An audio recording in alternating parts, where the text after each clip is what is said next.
Today we are making a quick, fresh and delicious green cabbage apple salad. It's the perfect mix of crunchy, juicy and mild, and it's very easy to make. Start by thinly slicing half of a medium-sized green cabbage. You want the slices thin so they soak up all the flavors. Cabbage is low in calories but high in fiber and vitamin K, making it great for digestion and bone health. Next, wash 2 apples, pat them dry and cut them into small bite-sized chunks.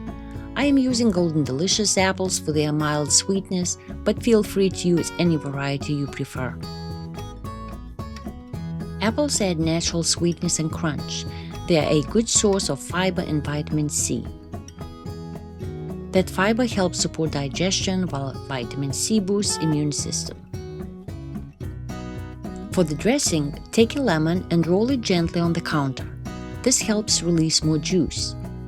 Then slice it open, squeeze out the juice and strain it to remove the seeds. Lemon juice is rich in vitamin C and adds a refreshing flavor while helping keep the apples from turning brown.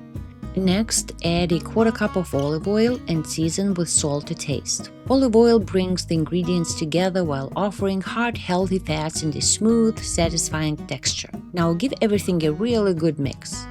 You want the lemon juice and olive oil to coat every bite. And the green cabbage apple salad is ready to serve. If you want a bit of extra crunch and richness, feel free to top it with chopped walnuts or almonds. If you enjoyed this recipe, please like the video and subscribe to the channel for more fresh, simple and delicious dishes. The full recipe is in the description box below, so be sure to check it out.